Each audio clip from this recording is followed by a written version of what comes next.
매일 성경 묵상 나눔입니다. 오늘은 4월 6일 화요일입니다. 오늘 본문은 누가복음 24장 36절에서 53절입니다. 본문을 읽습니다. 이 말을 할 때에 예수께서 친히 그들 가운데 서서 이르시되 너희에게 평강이 있을지어다 하시니 그들이 놀라고 무서워하여 그 보는 것을 영으로 생각하는지라. 예수께서 이르시되 어찌하여 두려워하며 어찌하여 마음에 의심이 일어나느냐. 내 손과 발을 보고 나인 줄 알라. 또 나를 만져보라. 영은 살과 뼈가 없으되 너희 보는 바와 같이 나는 있느니라. 이 말씀을 하시고 손과 발을 보이시나 그들이 너무 기쁨으로 아직도 믿지 못하고 놀랍게 여길 때에 이르시되 여기 무슨 먹을 것이 있느냐 하시니 이에 구운 생선 한 토막을 드리니 받으사 그 앞에서 잡수시더라.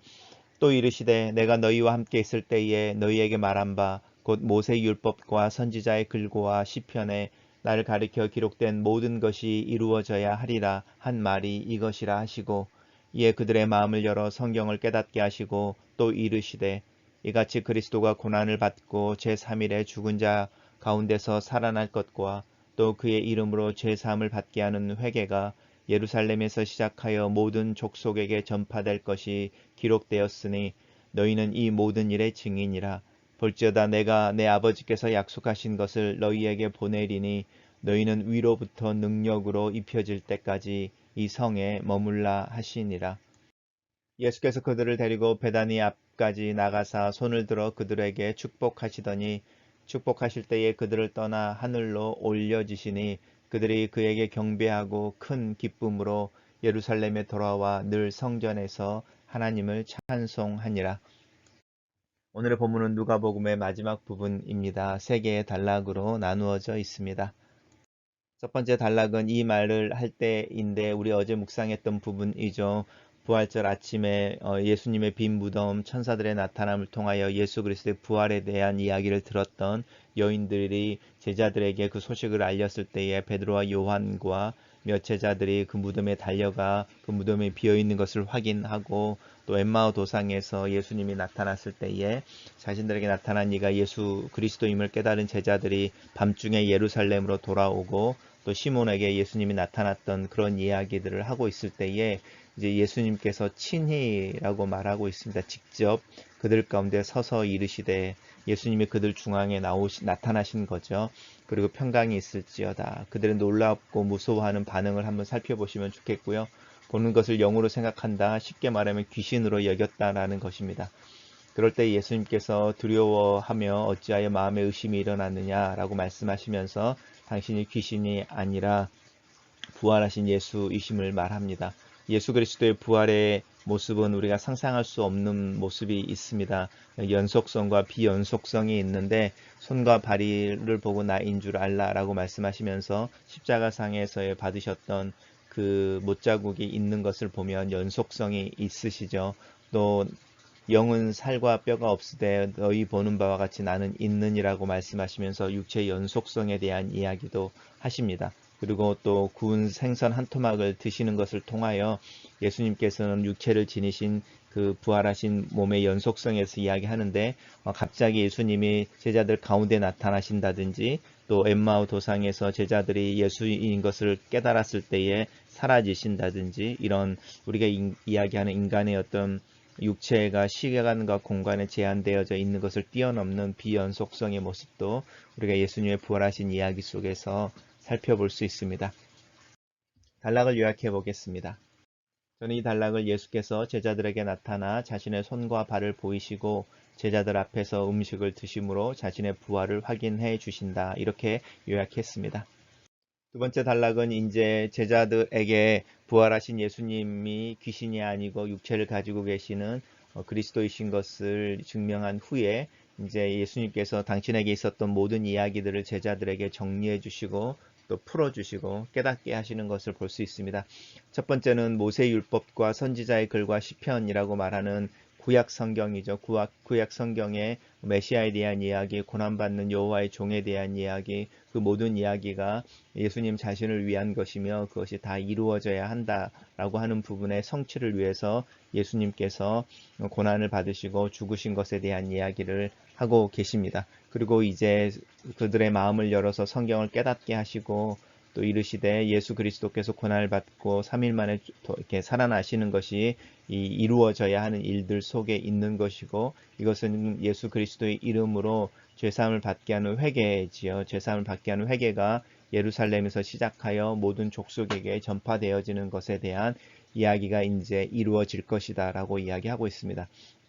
우리가 죄사함을 받게 하는 회개 이런 이야기를 할 때에 우리가 세례 요한의 세례를 이야기할 때 죄사함을 받게 하는 회개의 세례라고 이야기를 했었는데, 그 세례가 외형적인 어떤 의식의 이야기를 하고 있다면 예수의 이름으로 우리가 죄사함을 받게 하는 회개라고 말하는 내면의 이야기를 하고 있는 부분을 한번 살펴보시면 좋겠습니다. 예수님께서 이야기하시는 새 언약, 또 예수님을 통하여 하나님이 우리에게 이루시는 새 언약은 형식의 문제가 아니고 내면의 문제입니다. 그래서 로마서에서는 하나님이 분명하게 말씀하시기를 우리의 마음속에 원하는 마음을 주시고 그 원하는 마음을 실천할 수 있는 능력을 주신다라고 그리스도인의 삶에 대해서 이야기하고 있습니다.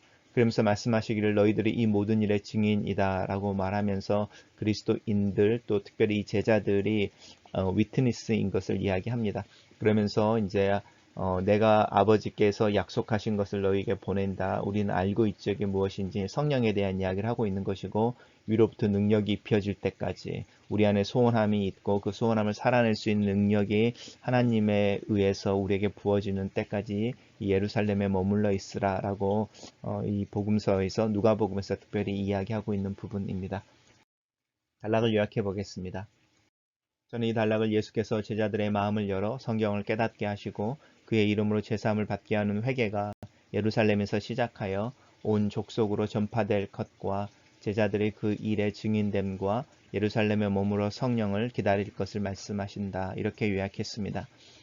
마지막 단락입니다. 이제 마지막 단락은 예수님께서 승천하시는 부분인데, 베다니 앞이라고 하는 부분은 감난산을 이야기합니다. 우리가 말하는 올리브산이라고 말하는 예루살렘 성전의 이렇게 동편에 언덕이 있는데 그 언덕이 감람산이고, 거기서 예수님이 승천하셨고 거기에 예수님이 다시 임하실 것에 대한 이야기를 성경이 하고 있습니다. 거기가 이제 그 뒤편이 감람산 뒤편이 이 베단이라고 하는 우리가 잘 알고 있는 마리아와 마르다 또 나사로가 살고 있었던, 또 예수님이 고난을 당하시기 전에 예루살렘 입성하시고 일주일이 되어지는 그 기간 동안에 성전에서 가르치시고 밤에는 베다니로 가셔서 쉬시고 그렇게 이야기했던 그 장소를 의미합니다. 거기서 예수님이 맨 마지막으로 하고 계시는 게 제자들을 축복하시는 것이죠. 그리고 그 축복하는 중에 하늘로 올려주시고 이제 승천하시는 거죠. 그리고 그들이 예수님을 예배하고 큰 기쁨으로 예루살렘으로 돌아와 성전에서 하나님을 찬송했다 라고 말하면서 늘 성전에서 하나님을 찬송했다라고 말하는 예배와 또 기도, 또 하늘로부터 예수님께서 약속하시는 그 능력에 임하는 것을 기다리는 모습으로 누가복음이 끝나고 이 내용이 바로 사도행전으로 이어지는 것을 우리 알고 있습니다. 단락을 요약해 보겠습니다. 예수께서 제자들을 데리고 베다니 앞에 가셔서 그들을 축복하시고 그들을 떠나 하늘로 올라가시고, 제자들은 그 기쁨으로 예루살렘에 돌아와 늘 성전에서 하나님을 찬송한다. 이렇게 요약했습니다. 첫 번째 묵상 포인트입니다. 제자들의 믿음 없음을 탓하지 않으시는 주님을 본다. 오히려 의심하는 제자들을 위하여 확신을 심어주기 위해 노력하시는 듯한 예수님의 모습이다. 주님께서는 나의 믿음 없음을 도와주시기 위해 무슨 일을 하고 계실까 궁금해진다. 믿음이 흩어질 때면 붙잡아 주시는 주님의 은혜를 경험한다. 먼저 찾아오시고 마음을 위로해 주시는 주님께 감사를 드린다. 나에겐 하나님의 말씀인 성경이 주어져 있다. 성찬 예식이 하나님의 약속의 상징으로 또 주님의 약속의 상징으로 나에게 주어져 있다. 하루하루가 어쩌면 나에게 주어지는 하나님의 위로이며 격려이다. 주님의 일하심을 신뢰함으로 믿음으로 오늘 하루를 시작한다. 내 손을 붙잡고 내 어깨를 두드려 주시는 주님을 느낀다. 부활의 주님께서 나와 함께 하시며 나를 도우신다. 두 번째 묵상 포인트입니다. 예수께서 내 마음을 열어 성경을 깨닫게 해주시기를 기도한다.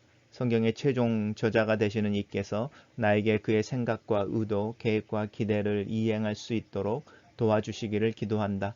말씀을 조금 더 깊이 읽고 묵상하며 공부하는 시간을 내어야겠다. 결국은 이 시대와 이 세상을 이기는 지혜와 비결이 하나님의 지혜와 능력에서 나옴을 부인할 수 없다. 흔들리지 않기 위해, 좌절하지 않기 위해, 내게 주어진 인생의 길을 묵묵히 걸어가기 위해 무엇보다도 하나님의 말씀을 먹고 마시는 데서 만족함을 느끼기를 기도한다. 예수 그리스도의 이름으로 시작되는 죄사함을 받게 하는 세례는 곧 믿음을 의미한다. 예수 그리스도를 주님이라고 입으로 고백하며 마음으로 그가 죽고 다시 살아나신 하나님의 아들이심을 증명하고 그 영광과 권세로 지금도 일하고 계심을 믿는 믿음이 바로 이 회개의 시작이다. 나는 하나님이 하신 이야기를 듣고 하나님이 하시는 이야기에 동의하고 하나님이 하시는 이야기를 따라 살기로 이 아침에 다시 한번 결단한다. 하나님께서 내 삶을 사용하셔서 그리스도의 증인이 되게 하시고 그리스도의 부활의 증인이 되게 하시기를 기도한다. 이 일을 내 힘으로 할 수 없음도 알고 있다. 그래서 이 아침에 성령의 도우심을 구한다. 제자들의 미래가 나에게는 현실이 되어 있다. 나는 이 믿음의 현실을 살아가는 중이다. 그래서 더 조심스럽고 더 간절하다. 마지막 묵상 포인트입니다. 예수 그리스도께서 이 세상을 떠나 하늘로 올려지실 때도 제자들을 축복하신다. 이 마음을 믿고 신뢰하자. 예수 그리스도의 마음, 나를 향한 마음은 사랑이며 애틋함이며 축복이며 지지해 주시는 마음이다. 이 그리스도의 마음으로 내 마음을 따뜻하게 하고 그의 마음에 내 삶을 세운다. 하나님의 사랑과 관심을 받는 자로서 이 세상을 살아가는 법을 배우자. 이 세상의 바람에 흔들리지 말자. 이 세상의 기준에 흔들리거나 주눅들지 말자. 하나님의 기준, 하나님의 바람을 따라 살자. 그 은혜에 맞춰 춤을 추며 하루를 살아내자. 제자들처럼 나에게도 그리스도로 인한 큰 기쁨이 넘치기를 기도한다. 하나님의 전에서 늘 하나님을 찬송하고 믿음으로 소명을 따라가는 삶을 꿈꾼다. 나에게 주어진 믿음의 분량을 따라 부르심을 따라 흔들리지 않고 합리적이며 상식적인 신실한 믿음의 삶을 살자. 그리스도의 사랑과 격려, 다시 오심, 또 그때 판단하실 때를 생각하며 오늘 하루 또 하루하루를 하나님 앞에서 신실하게 살자. 작게 살아도 괜찮다. 그 작음 가운데 하나님의 진실과 사랑, 만남의 축복을 위해 기도한다. 글로 쓰는 기도입니다. 그리스도의 부활이 내 삶에 어떤 의미가 있으며 어떤 능력으로 나타나야 하는지를 생각하는 아침입니다. 그리스도의 부활이 천둥과 같은 소리가 아니라 잔잔한 바람처럼 제자들을 격려하고 위로하는 것임을 깨닫습니다. 나는 이 세상을 흔들 큰 능력과 소리를 원하지만 주님께서는 조용히 오셔서 내 옆에 앉으십니다. 나와 함께 일상의 삶을 사시고 함께 음식을 나누십니다. 그 일상에서 나는 주님의 계획을 보며 내 삶의 의미를 찾습니다. 나를 붙드시고 격려하시는 하나님의 은혜에 기대어 오늘 하루를 시작합니다. 주님의 계획과 일하심이 오늘 하루의 일상 속에 나타나기를 기도합니다. 나에게 주어진 일과 맡겨진 이들을 위해서 기도합니다. 그들 곁에 주님을 대신하여 서 있을 수 있는 은혜를 주시옵소서. 하나님의 전에서 찬송하며 하나님의 약속의 성취를 기다리는 제자들처럼 이 코로나의 상황이 끝나고 새로워진 믿음으로 새 일상을 살아가는 날을 꿈꾸어 봅니다. 주님으로 인해 큰 기쁨을 누리고 함께 찬양하고 서로 용납하며 사랑의 경험의 때를 기다리며 기도합니다. 아멘.